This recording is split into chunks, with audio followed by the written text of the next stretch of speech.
whether the lesion is mobile or not, fixed or not.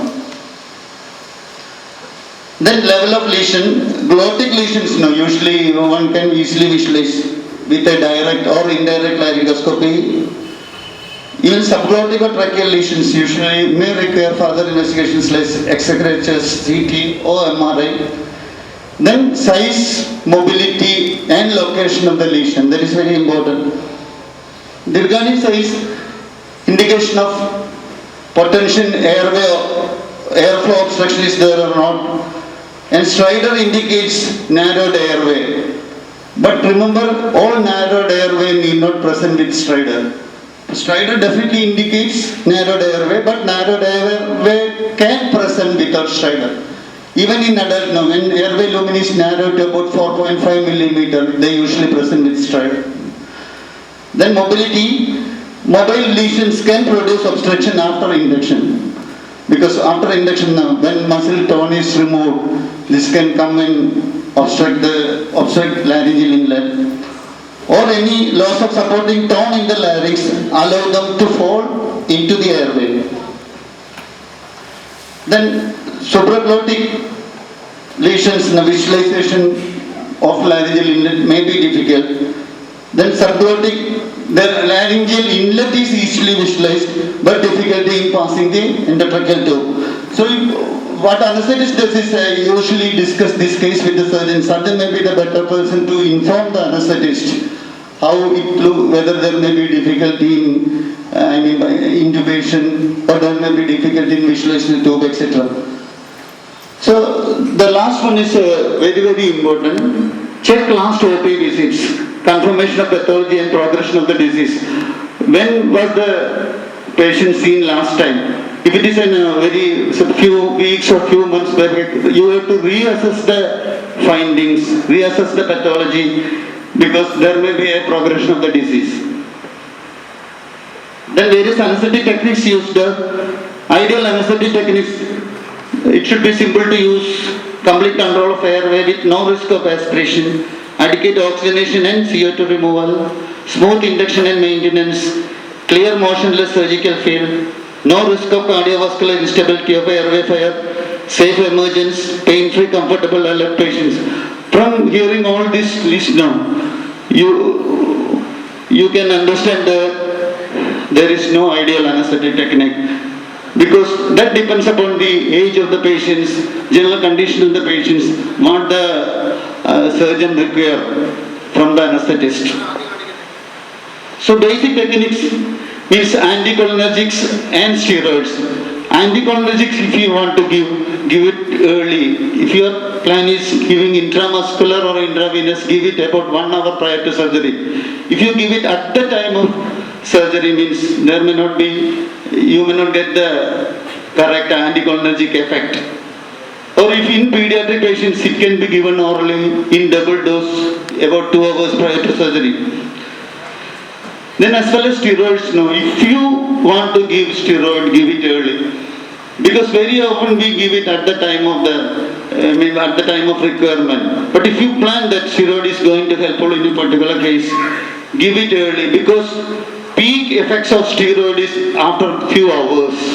So onset may be immediate, but peak effects takes some hours. So if you want to give steroids early, then inhalation or IV induction. Then this is very important, confirmation of bag and mask ventilation before giving muscle relaxants. So this is absolutely necessary, because at least then even if you fail in intubation, etc., there is no problem, but you should not fail in ventilating the patient. The laryngoscopy should visualize lesions, grading laryngoscopic, that is cornet grading. And always apply topical lignocaine 4% or 10% spray.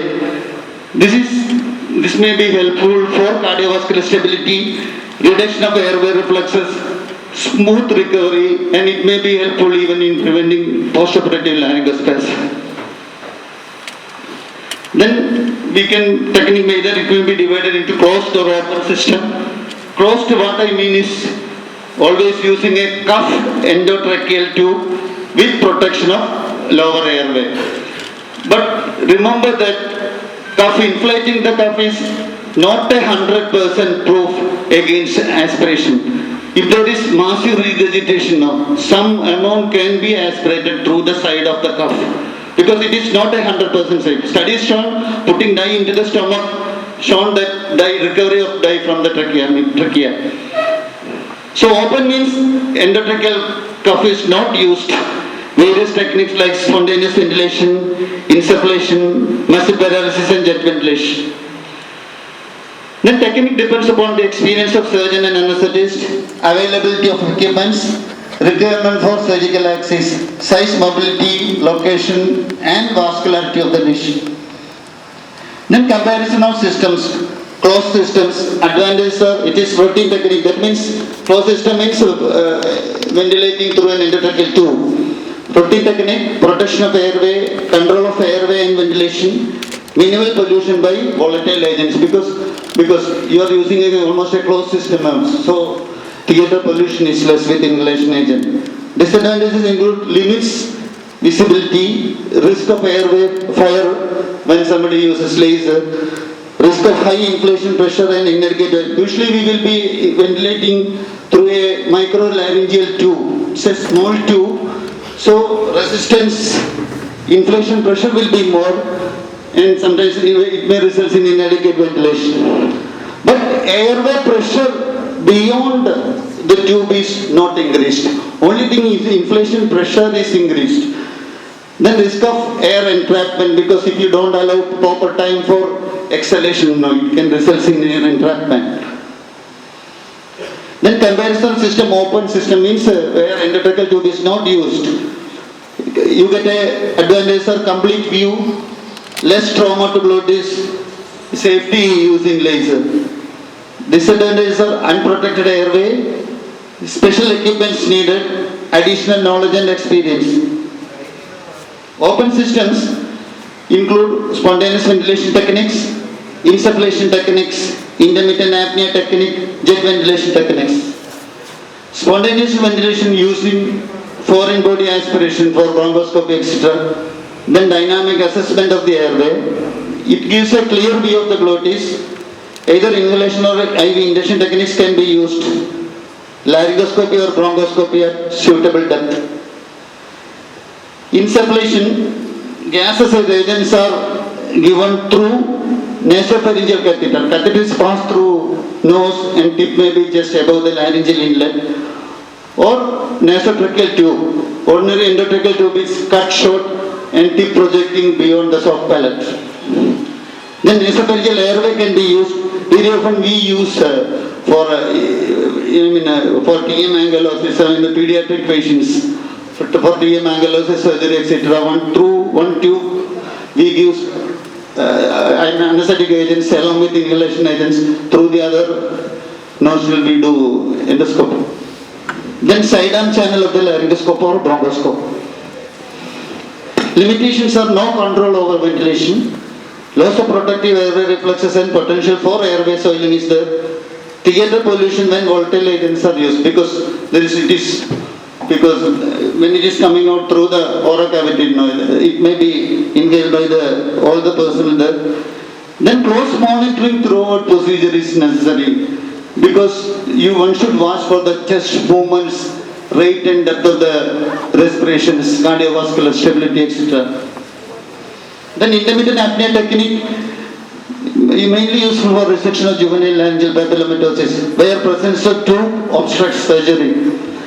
Here what we do is we induce the patients, give muscle relaxants, ventilate the patient with or without tube and hand over the patient to the surgeon. So he may have a working period of about 2 to 3 minutes.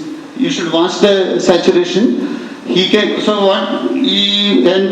do the procedure within 1 or 2 minutes. If he takes more time, again surgery has to be stopped, patient has to be ventilated again, then again hand over the patient to the surgeon.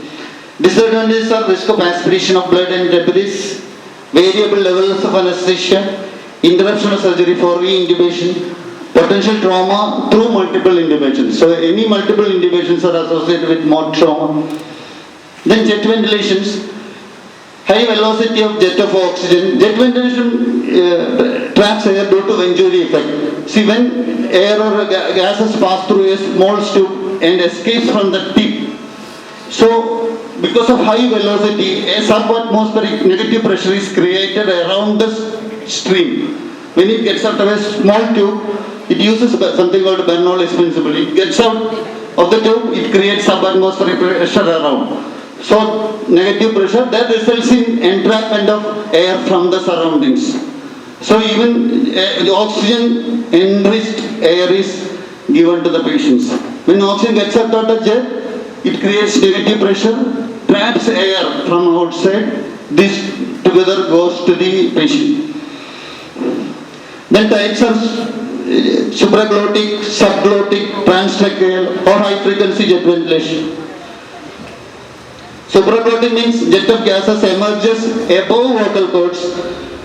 Clear, surgeon gets a clear unobstructed view. Disadvantage is blood and debris may be blown into the trachea. Risk of barotrauma, even though it is less compared to the other techniques, it is still there. Then gastric distension, when alignment of the jet is not proper now, some amount can go into the stomach and results in gastric distension. Misalignment of laryngoscope or needle, vibration and movement of vocal cords, inability to monitor end-tidal carbon dioxide. So this is a diagrammatic representation of the supraglottic jet ventilation. You can see that it is jet needle is placed above vocal cords. Then this is a suspension laryngoscope. You can see that jet is above the vocal cords. Then this jet ventilation can be triggered by either manual triggering or you can use an automatic triggering. Then subglottic jet of gases directly into the trachea through specially designed tubes. Blood and debris not blown into the trachea. Greater minute ventilation. No movement of vocal cords. Greater risk of barotrauma. This is, you can see that jetting needle passes through the vocal cords into the trachea. So transtracheal or jet ventilation, it's simple effective technique for ventilating apneic lungs. Transtracheal placement of the catheter under local anesthesia or general anesthesia. Greatest risk of barotrauma. So compared to all the techniques, this carries more chance for barotrauma. Problems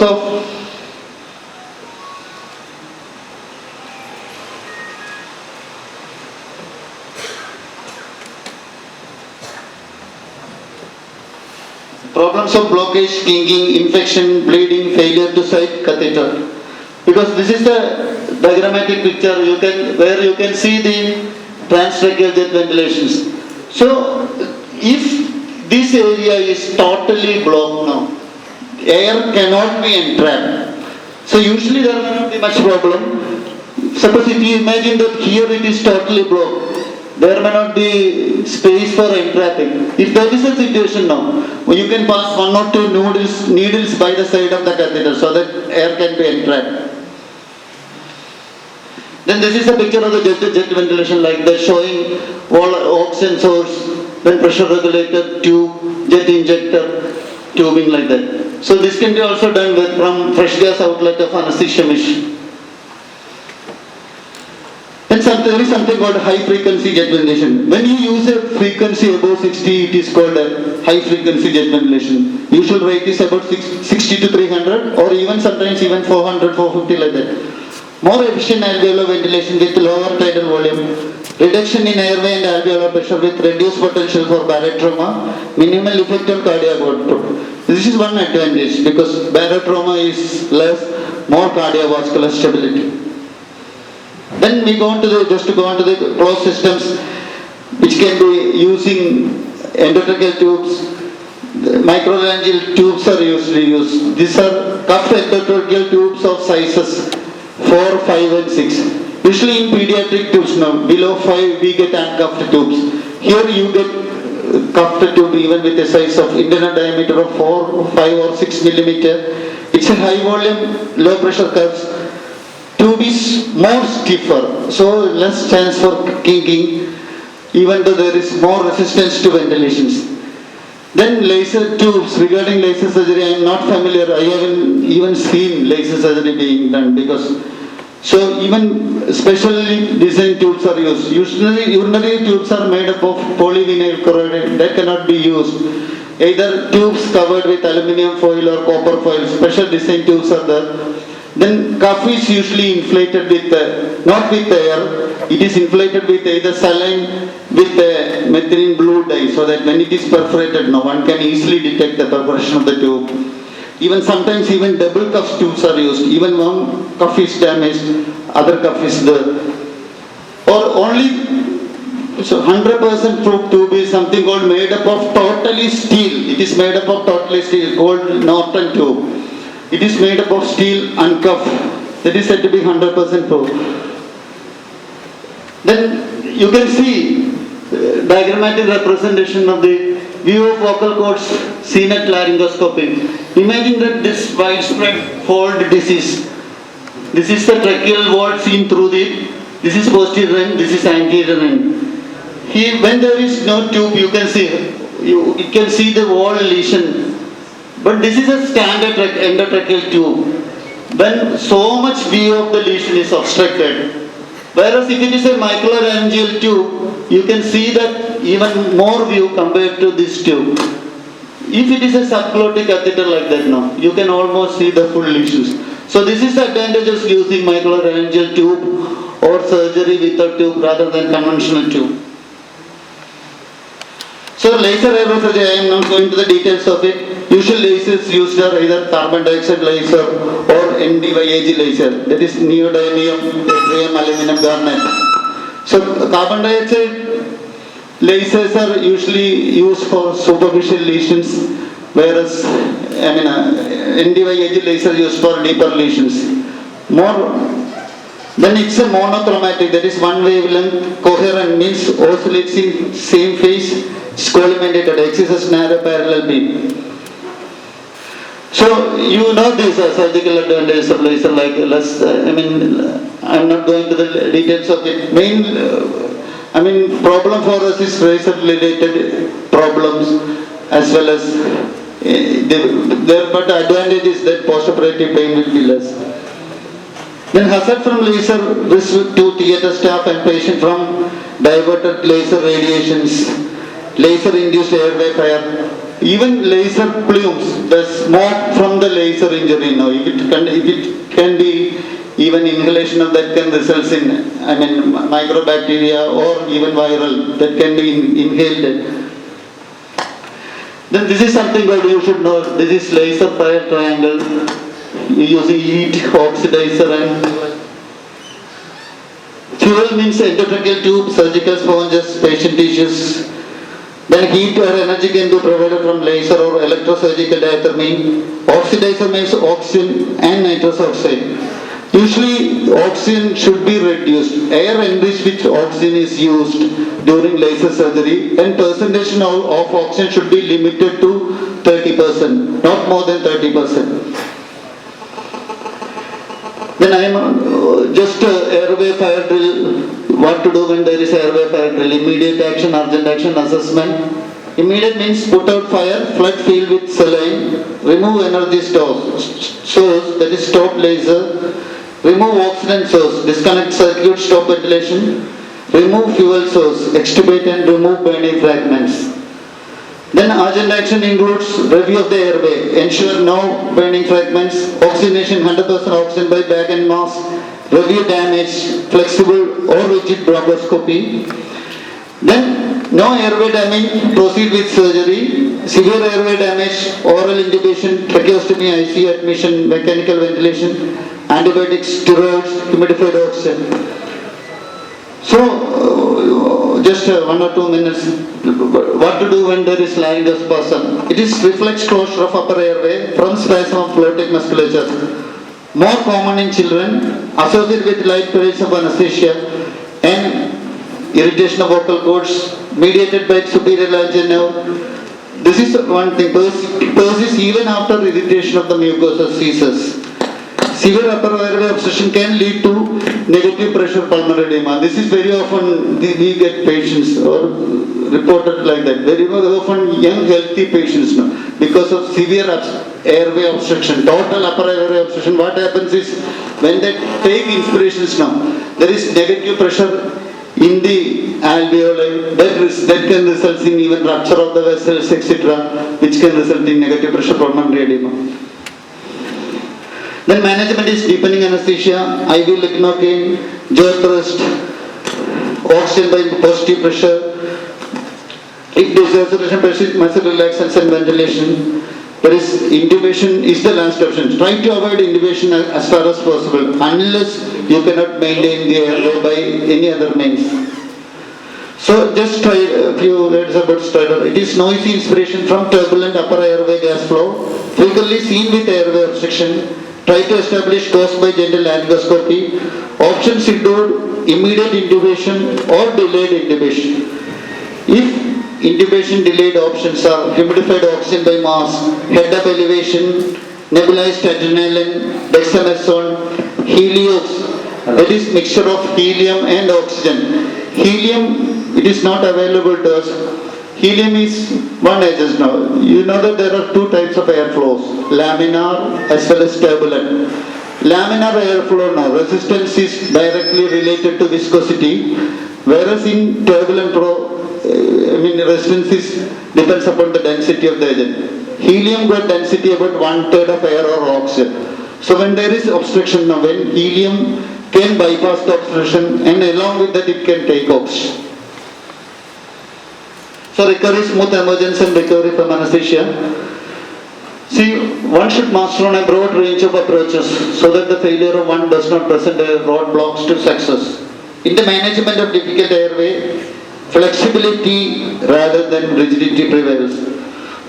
So thank you very much for watching me. Hello.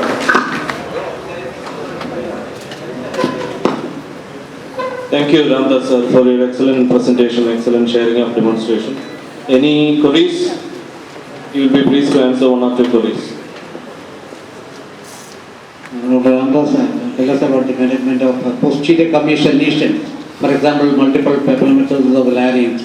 The tube is stick on the lesion in the posterior commission.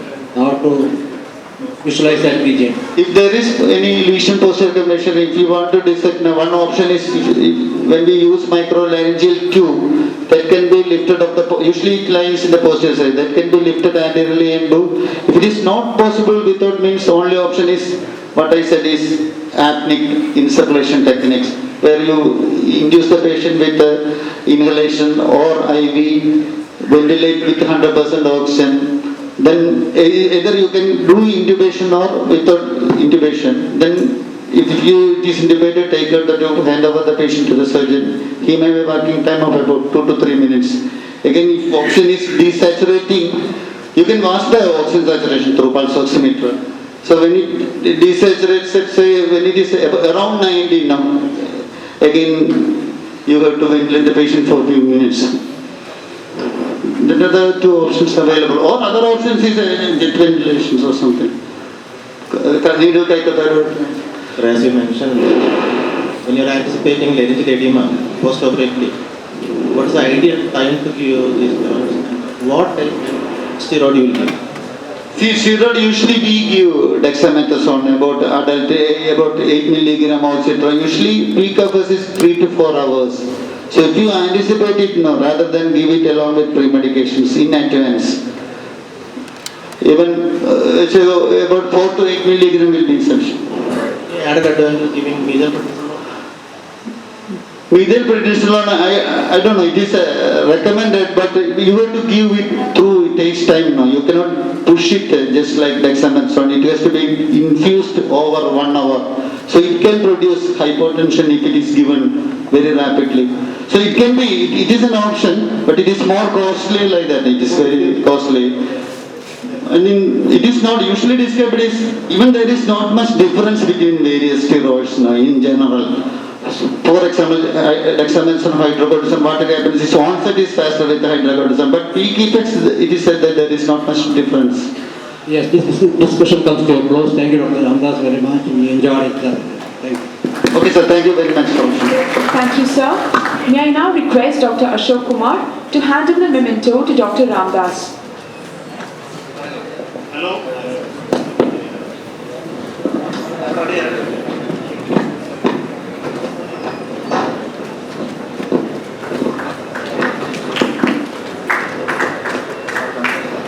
Hello?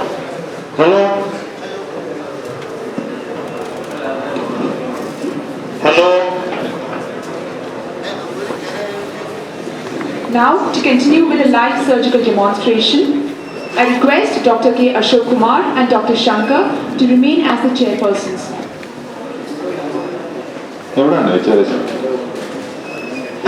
Hello? Hello? Hello. Hello? Hello, yes, Kumar, we are here. Victoria. Hello.